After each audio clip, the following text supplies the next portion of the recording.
I actually can't believe I'm saying this right now, but I'm getting ready to react to, yes, the Irish National Final entries. What? I cannot wait. Let's talk Eurovision.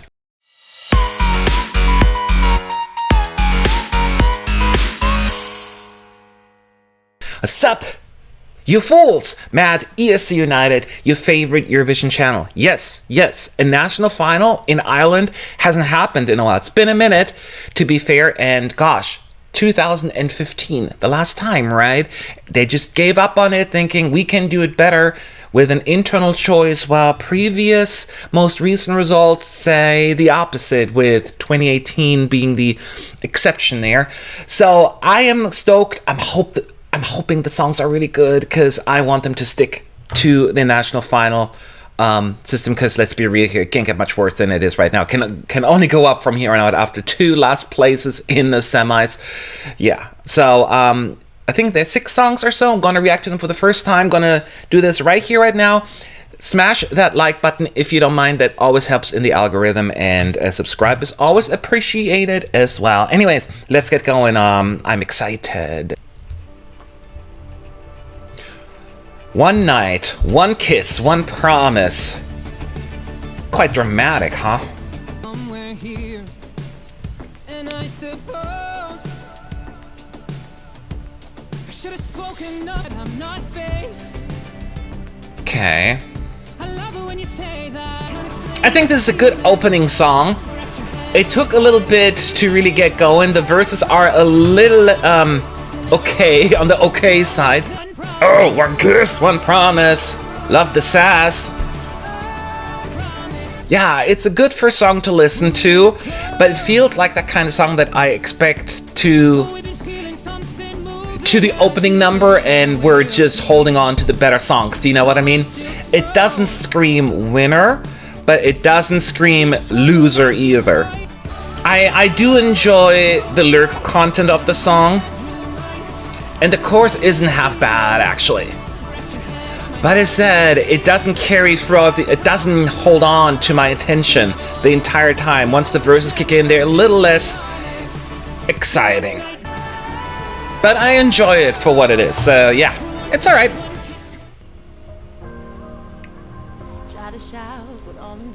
I do like her voice already, so that's a good start. I am getting a jury is going to like this quite a bit vibe. Okay, now we're talking. It's not bad at all. Ooh.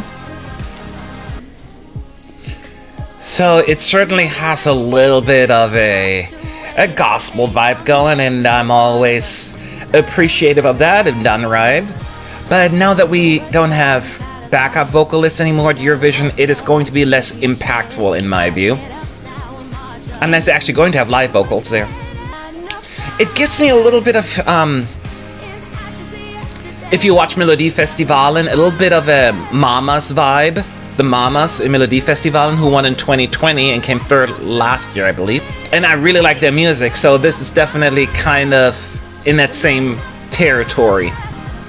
One thing this song would benefit from would be a little bit of a build, and it's coming right here. Actually, should have started a little earlier with the excitement. So while not a perfect song, I thoroughly enjoy it. Oh, look who is back. Brendan Murray. I remember him from 2017. I had to think there for a second. He was dying to try, and he tried. It just wasn't enough. Ireland often excels when they send us ballads. I think jet words seem to be the exception of the rule.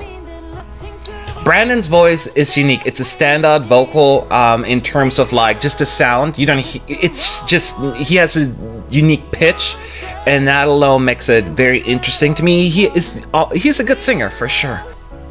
It's interesting also because there is very little going on in terms of instrumentation, orchestration. It was just mostly a piano, and they're kind of sticking to that. So yeah, it's just something. It just keeps going and going, and it's pleasant, but it also just worries me as it doesn't necessarily keep me hooked.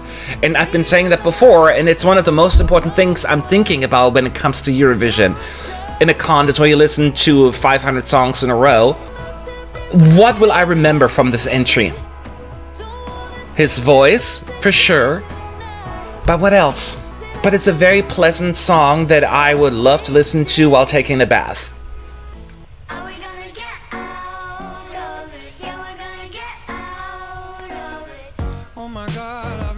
Okay, I'm immediately interested. Immediately. Ah, this is interesting. I already like it's a different song. It would stand out. Not always works out when you're unique, but in this case, I mean unique, good unique. It wouldn't be a safe choice for Ireland, because that could go either way live. But with a guy who can deliver it live with charisma and a good staging, it'll be, unlike some of the other songs, something that people would remember. Are we gonna get out of... The chorus is really fun. It's... You remember it right away. It's uplifting. It's a very little song, right? It's not very loud. It's not very... Like the orchestration, the whole arrangement is fairly simple. But sometimes that's all you need. I just like it for being different. And a certain authenticity that I just really appreciate. Slightly repetitive at this point. So I wish they would switch it up a little, maybe a little bit of a revamp. But I still like it. We have plenty of 80s retro sounds at Eurovision, and I'm all for it, so I'm paying attention, Rachel.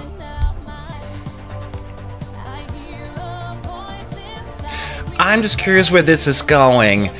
I'm a little worried it's going to be more like Poland 2021.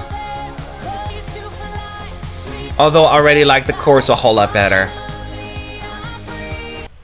Again, 80s sound, I'm all for it, but I'm putting my own personal feelings aside. This would probably struggle at Eurovision. I don't think the juries would give it any points, or hardly any points, I should say. I'm sure they're giving it some, but any sort of this very dramatic 80s retro sound that doesn't have any sort of contemporary modern vibe to it, they tend to drown and forgotten by the juries. Poland, Denmark last year come to mind, and I'm worried it would go down the same route. Yeah, I wish it would have taken off a little bit more. It's okay. It's alright, I guess.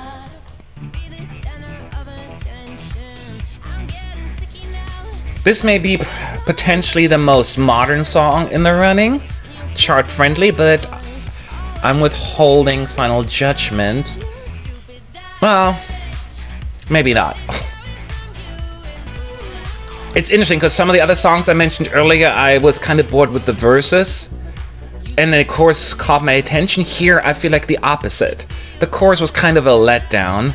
I thought there's going to be something good coming up, but then it just kind of just... Yeah, it doesn't have enough of a hook. And this would never work at Eurovision, I'm afraid. It's just not a standout song. It doesn't make it a bad song, but I want Ireland to do really well. And Ireland has been sending songs that often just are kind of forgettable. Usually not the worst song, but you want to have people vote for it. And I don't see it. People going crazy over this. No, the longer I listen to it, the less I like it, I guess. So yeah, I listened to all 6 songs, and I don't think this is a bad selection. I was secretly hoping for something a little bit more wowy, like that one song that made me go, that's the one. That is the one, people. And I do have a favorite and a few songs that I like. I'm just really worried that a lot of these entries could go down a similar route what we've seen in the past with Island. I don't think, just based on the studio version, that there is the song out there, but maybe kind of like what we saw in 2018, the staging and the whole field comes together and they do really well. So with no further ado, here are my personal top 3. Number 3, I am going to put Patrick O'Sullivan, One Night, One Kiss, One Promise. And not a perfect song in my view, but it has some really good moments, and I do like it stands out from the rest of the pack. I do still think that the verses are a little bit on the uninspiring side, so I drift off. But overall, it's a competent song that I think is good. Is good. I just still don't think it would be the best choice. And I see actually Nikki Byrne co-wrote this song. Oopsie. But yeah, so I'm putting it in 3rd place. My 2nd place, the second best song, according to my view, is Janet Grogan, Ashes of Yesterday. And I do think that this is probably the most instant song to me, like that I would remember and would play again right away. Wish it had a little bit more of a progression until later on it got a little bit more, but it wasn't quite enough. But nevertheless, maybe a slight revamp and a fantastic live performance would really make this one stand out even more. So that is my 2nd place. My personal winner in the song that I think, based on what I've seen so far, that Ireland should pick, Miles Graham. Yeah, we're gonna get out of it. I think it has the most personality, the most unique sound, and just the best song in my view. I point out it gets a little repetitive at some point where they're going to repeat the same line over and over again, but it's sing-along material, that part, and it is just something that you will not have at Eurovision. Regardless of what others send, I'm pretty sure it's highly unlikely that somebody else would send a similar sound. And that alone could potentially help Ireland stand out. So I think that I may like this even better with the proper staging, but even without, it is definitely my number 1. And if it were up to me, Ireland would have to choose this one. Do you agree with my choices? Do you have a different favorite? Comments below, please leave them. I will read them. Thank you. Good luck to Ireland. All right, I'm moving on. I'll talk to you later. Bye.